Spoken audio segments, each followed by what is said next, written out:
bem? Olá pessoal, tudo bem? Então estamos aqui gravando o nosso episódio de número 7 de hoje. 7? Tá perdendo a conta já. Especial já, daqui a pouco a gente chega no nosso 10. Uhum. Hoje o tema é super legal e a gente quis trazer aqui, né, Diógenes, um assunto que pudesse ajudar quem está começando um negócio. Sim. Ou quem está querendo começar a mudar alguma coisa no seu negócio. A gente vai falar sobre escolhendo um sócio e navegando na cultura da empresa, e acho que são temas bem correlatos, né? Como escolher um sócio e como navegar na cultura da empresa em que você está. E aí vale tanto para empreendedor quanto para quem trabalha em uma empresa, né? Como conviver com cultura, saber se você se adapta ou não, né? Exatamente. Acho que a gente pode trazer algumas ideias, né, do que a gente já viveu, o que a gente já passou. Sim, isso é o principal, né? Claro que existe uma grande diferença, né, de você ser proprietário da empresa e você trabalhar em uma empresa assim. Então, acho que a gente vai trazer esses insights bacanas aí para conversar com o pessoal. Isso aí, Bora vamos lá? Começar? Falar sócios primeiro, o que você Sócios. tem? Como você escolhe um sócio? Como você escolheu o seu sócio?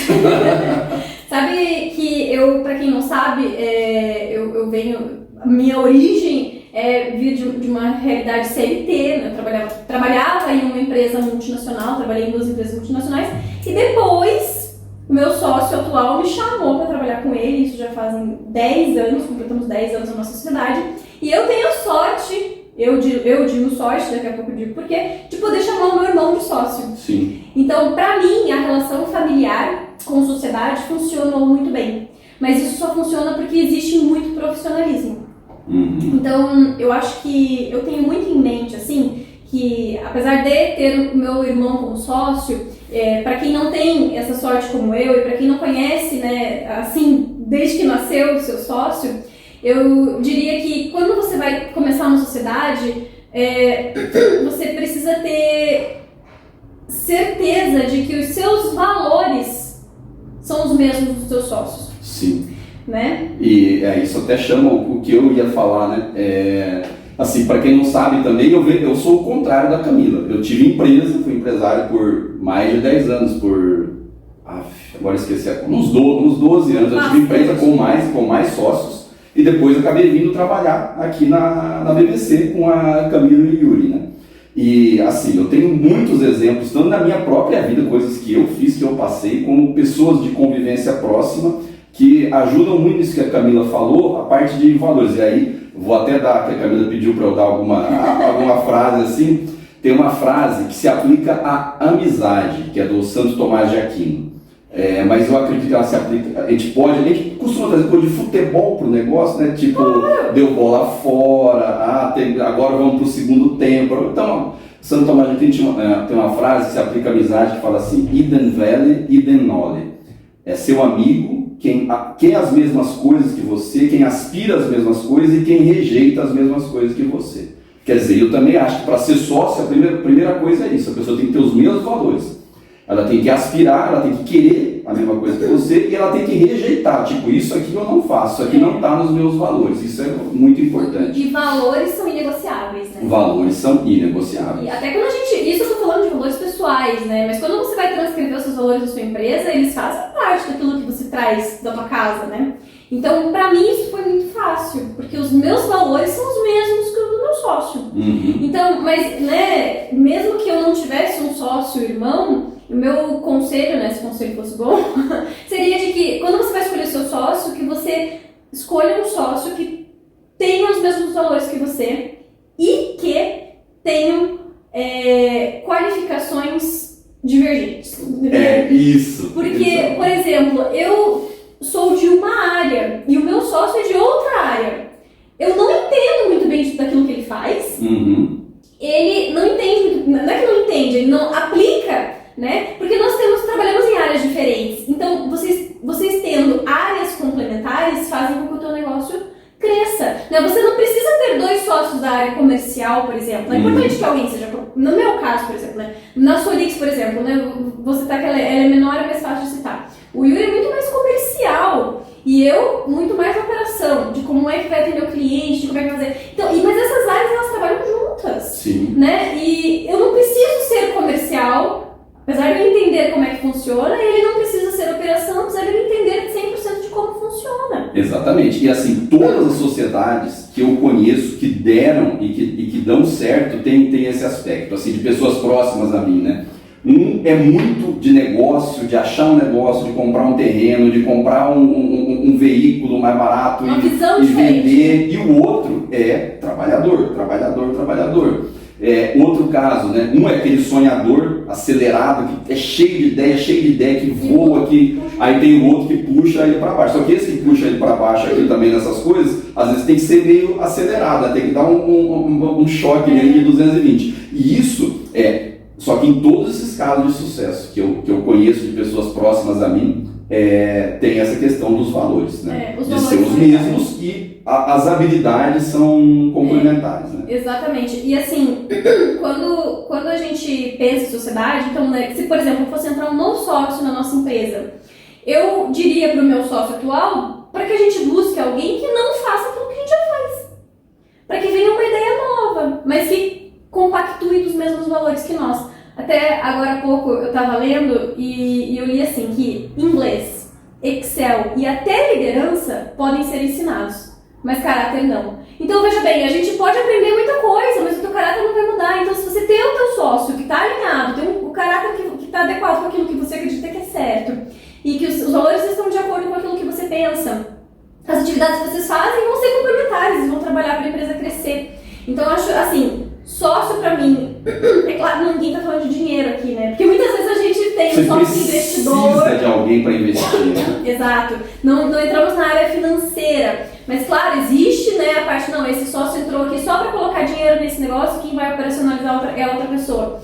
Mesmo assim, os valores são os mesmos. Senão vai chegar lá na frente, você vai divergir demais. Sim. Aquilo não vai dar certo. Talvez funcione por um certo período de tempo ali, mas uma hora não vai dar certo, né? E outra coisa, assim, que é uma dica, que é assim, quanto mais você tem algum distanciamento, por exemplo, às vezes o investidor, ele compartilha, ele dá um match 60%, não dá 100%, mas quanto menor for esse match, mais coisas tem que ter acertado e escrito e acordado antes de começar, né? Exatamente. Ter uma assessoria jurídica para isso é fundamental, né?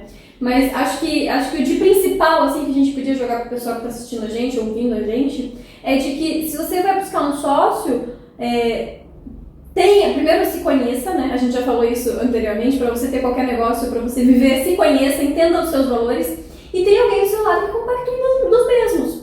Eu acho que esse é o básico. Sim. Esse é o básico, sem pensar em atividade, sem pensar quem vai ser comercial, quem vai ser marketing, quem vai ser finanças, quem que vai ser investidor, mas assim, que seus valores sejam equivalentes, né? E acho que, né, complementando, assim, além de entender que a empresa vai ter altos e baixos, né? Sim. Então, você tem que estar alinhado com o seu sócio para estar bem com ele, numa empresa que está funcionando super bem, e estar bem com ele quando a empresa também está indo mal, né? E você não chegar no momento de conflito, você não tem brigas, né? Eu, por exemplo, eu posso dar o meu exemplo, né? A minha sociedade é com o meu irmão, e a gente ouve demais empresas familiares discutindo dentro da empresa, trazendo problemas familiares para dentro da empresa. Então, eu dou o nosso exemplo de que funciona muito bem, a gente separa 1000%. Empresa, família. Apesar de sermos irmãos, as coisas funcionam de maneira totalmente distinta. E outra coisa que você falou, que puxou uma coisa aqui, que puxa da minha experiência, quando tudo está bem, você acaba, quando você não tem essa afinidade antes, que você não sabe ter essa afinidade antes, as divergências acabam acontecendo porque as coisas começam a ficar ruins. Exatamente. E aí que começa a pegar. Então, por isso que é bom, você tem que ter do lado pessoas que estão no mesmo barco que você. Né? Exatamente. Eu acho que é isso, né? De sócio, acho que é esse o insight que a gente podia trazer. Então, é isso, né? Tem que ter os mesmos valores, ter os mesmos objetivos e tem que ter habilidades complementares. Né? E às vezes um tem que ter dinheiro e o outro... O outro vai operacionalizar e vai buscar clientes. Ele pode não entrar com dinheiro, mas ele entra com clientes que já vão começar a gerar aquela receita, né? Então acho que tudo precisa ser ponderado. Nada é ferro e fogo, né? Quando você entra numa sociedade, igual qualquer relacionamento, alguém precisa ceder e você precisa estar acostumado, habituado com isso, para fazer o teu negócio funcionar, né? E outra coisa que a gente ia falar sobre como navegar na cultura empresarial. Você trabalha numa empresa, como que você faz se você acha que a cultura não bate? Tem a ver com o que a gente estava falando com também, certeza. né? De valores. E eu já vou soltar uma aqui, que a gente estava conversando com um colega nosso aqui fora, e ele falou assim, a gente não precisa se apegar a isso, mas eu acho que serve pra gente puxar como gancho de conversa aqui. Você se adapta à cultura se você precisa, né? Você precisa daquele emprego, você precisa estar ali, o ser humano se adapta, né? Quando a tua necessidade faz você seguir aquela determinada cultura, né? Eu acho que tudo vai da tua outra necessidade.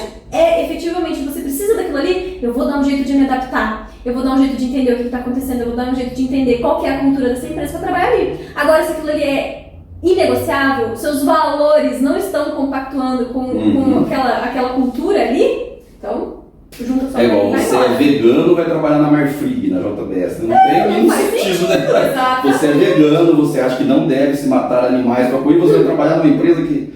eu sei que tem gente assim, mas pegando esse gancho, eu vou até além, Camila, porque eu acho que hoje, aí pegando no pé, hoje a geração muito mimimi, porque eu tenho que gostar do que eu faço, porque, gente, gostoso, trabalho não é hobby, gostoso, né? É bolo de chocolate com morango, é bolo de suspiro de morango, eu adoro bolo de suspiro de morango, isso é gostoso. Eu até a gente estava conversando outro dia, né, não estava nem falando de fazer esse pod com esse tema aqui, que eu contei a história do Cristiano Ronaldo, né?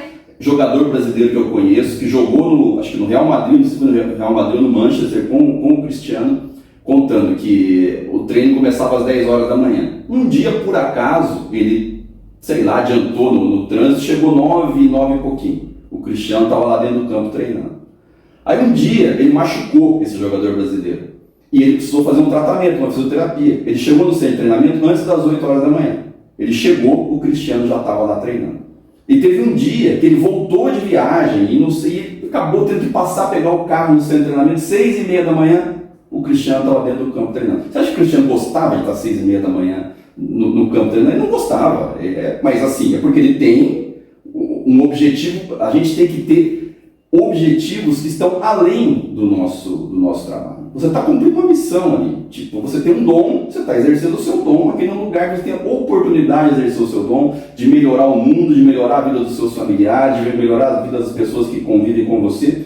E é isso que a gente tem que ter em mente. Então, não tem que achar que tem que estar sempre gostoso, né?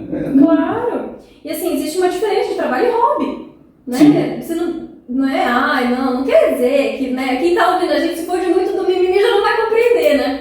Mas não quer dizer que você tem que trabalhar num lugar que você não goste, não é isso que nós estamos dizendo. Mas também, você não precisa acordar toda segunda-feira linda, maravilhosa, achando que vai ser a coisa mais maravilhosa do mundo. Dificuldades terão. Só que você vai e faz. Vai e faz. E veste a camisa e resolve o teu problema sem se afetar com aquilo dali, né? Então eu acho que vai muito da necessidade. Mas é claro, por exemplo, vou dar o meu exemplo. Na época que eu trabalhava em multinacional. Não vou citar o nome de empresa, enfim, mas eu trabalhava numa multinacional americana. E aí eu tive a oportunidade de ir para uma multinacional francesa. Não me adaptei. Não foi legal pra mim. No geral, assim, existiam coisas que aquela empresa não... Parece que não se encaixava no meu dia a dia, assim, sabe? Isso era um problema meu. 400 pessoas que trabalhavam lá gostavam. Era eu que não gostava. Quando eu tive a oportunidade de sair, eu voltei para a empresa Mas isso não quer dizer que no tempo que você estava lá você tinha que ficar infeliz, acordando de cara feia, porque eu tenho... Não, você está ali porque eu tenho que trabalhar. Poxa, eu não gostava, mas eu estava lá trabalhando, fazendo o meu melhor. E cumprir sua obrigação. Esse é o meu dever. E quando eu tive a oportunidade de sair, me convidaram para sair, eu inclusive voltei para me escapar. E uma coisa muito importante, a empresa que você não gosta, ela paga o teu salário do mesmo jeito. Então ela paga para você trabalhar. E, enfim, você tem que cumprir a sua obrigação. Exatamente. Você não gosta, não se adapta, tá bom, vou procurar outra coisa. Mas enquanto você está lá, às 8 horas por dia que você está lá, você tem que dar o seu melhor. Isso é bom para você também, né? As pessoas vão falar bem de você, oportunidades aparecem por conta disso, né? Mas essa é algo que até... Isso é algo que a gente precisa ensinar para os nossos filhos, né? Eu tenho uma filha de 2 anos e eu tento repassar isso muito cedo ainda, mas isso martela muito na minha cabeça. De que a vida não é fácil. Sim. Quando a gente tem tudo aquilo que a gente quer, tudo aquilo que a gente gosta, na primeira dificuldade, essa dificuldade vai ser uma coisa horrorosa. Né? Então a gente tem que aprender a viver num meio de que não estamos nos agradando 100%. Então eu acho assim, você precisa estar pronto para encontrar aquela dificuldade e ser feliz dentro dela. Sim. O mundo é feio, né? O mundo não é só lindo, mas a gente precisa enxergar beleza nessas coisas. Então você precisa ser otimista, né? Vá se tratar, vá fazer terapia, isso ajuda. Minha dica aqui depois em relação a isso. Não, você precisa ver que as coisas que te afetam não podem te afetar tanto, né? Mas você vai descobrir o teu trabalho, vai levar da melhor maneira possível. Então serve de lição pra vida. Não, há muito além do seu trabalho, né? Pra sua vida mesmo, eu acho. E é bem isso. Eu acho que o sentimento, independente de sua crença religiosa, sua filosofia de vida, você tem uma missão. Você tem que descobrir qual que é a sua missão. Só que às vezes a missão da sua vida é muito difícil de descobrir. Mas a missão que você tem que fazer daqui 1 hora, 2 horas é muito fácil. Todo mundo sabe o que tem que fazer nas próximas 1, 2 horas. Então faça. Exatamente. E não reclame. E não enche o saco. E vamos trabalhar, né? Eu acho que a gente precisa, todo mundo precisa entender, e eu acho que eu e você temos isso, Diógenes, te conheço há muitos anos. Eu queria, né, ressaltar da importância da gente ser flexível. Da gente saber que ouvir é outro, se calar é prata, né? Tipo, então você precisa ter flexibilidade nas suas ações. Então, hoje você tem certeza que isso aqui é certo, mas aí alguém te contou que é diferente. Aceite, ouça, aplique diferente, né? Aprenda com seus colegas, esteja disposto a se envolver em atividades que não é do seu dia a dia. Então, às vezes você acha, putz, não me adaptei, mas comece a se envolver um pouco mais, quem sabe você perceba que você pode mudar, ao invés de você querer mudar a empresa, ao invés de você querer mudar o mundo, não tem que mudar, né, o seu mundinho, né? Exatamente, até um assunto que a gente estava conversando outro dia, que tinha nada a ver com o trabalho, no almoço a gente estava falando, né, que tipo, como a gente muda com o passar dos anos e como a gente vê que o mais importante é você estar aberto à mudança. Né? Quando a gente tem 20 anos, a gente sabe de tudo, né? Exatamente. Como a gente mudou, você é mais velho que eu. Bastante. E mesmo assim, eu também já aprendi muito desde quando eu comecei a trabalhar e eu achava muitas coisas que eu fazia no ano passado, eu achava, nossa, mas isso aqui é muito certo.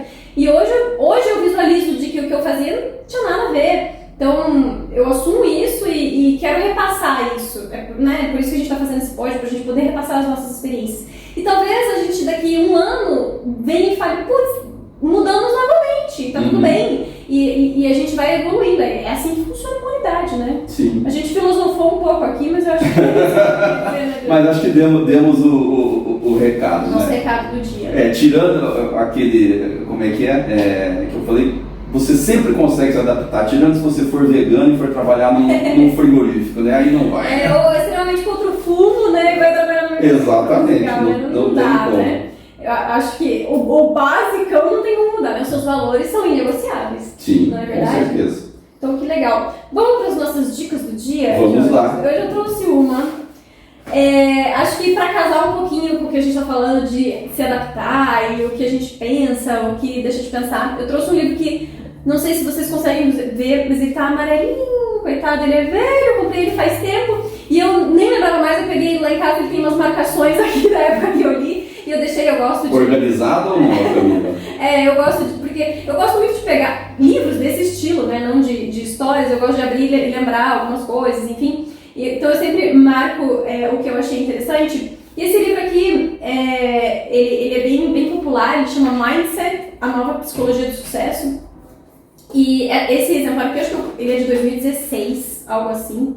E o que ele diz aqui, eu vou ler, eu acho que vale a pena quem não conhece.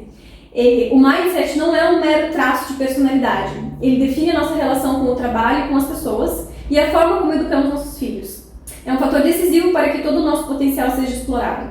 Acho que casa exatamente com o que a gente falou agora, né? Que a nossa forma de pensar, ela não é só no nosso trabalho, ela não é só na nossa casa, ela não é só lá fora, ela é tudo. Ela é como a gente educa nossos filhos, ela é como a gente trata os nossos colegas de trabalho, ela é como a gente abre uma empresa, é o que a gente presta para o nosso cliente. Então a gente tem que estar sempre aberto. Então eu sugiro esse livro para você ler e abrir a sua mente para você se adaptar ao que precisa ser adaptado, para você entender o que o seu sócio diz de diferente do que você está querendo. Então casa muito com o que a gente está conversando aqui. Legal. Eu vou dar uma dica, dessa vez eu vou dar dica de filme. O Air, que é a história da parceria da Nike com o Michael Jordan, talvez seja o case de maior sucesso da história dos negócios. É um filme muito bacana, acho que na Netflix que eu assisti. E fala até um pouco dessa parte de complementaridade. Exato. Enquanto a gente estava falando aqui, eu lembrei que eu ia falar do filme. E assim, tem muitas coisas do filme que eu acho que não são muito verossímeis, né? O jeito que eles retratam o Phil Knight, lá, que é o fundador da Nike, ele deve ser um cara mais, no dia a dia, mais incisivo do que ele aparece no filme. Mas o que eu acho muito legal é o Michael Jordan, o pai e a mãe. E é bem assim, a complementaridade, né? O Michael jogava basquete, o maior jogador de basquete da história, um cara com uma gana de vencer, assim, aquele apetite de ganhar, absurdo, né? Ele não era nem a primeira escolha naquele ano no draft, mas o cara da Nike que montou a parceria enxergou isso nele. E aí a mãe, a negociadora era a mãe que acreditava no filho. E o pai calado e protegendo os dois, o pai tipo assim, protegendo os dois o tempo todo, tipo assim, deixava a mãe negociar, mas falava, ó, eu tô aqui, tá? Tipo, se precisar de qualquer coisa, você me dá um... a complementaridade. Complementaridade. Então eu acho muito bacana, é um filme bacana de assistir, apesar de ter esses probleminhas que eu acho, mas é uma dica boa. Eu gostei bastante quando assisti, eu acho que vale como insight, sim, com certeza. E é isso então, eu queria agradecer você que ficou até o final com a gente e a gente se vê no nosso próximo episódio. É isso aí. Tchau, tchau. Até já, tchau. Até já não, até? Até semana que vem. Semana que vem.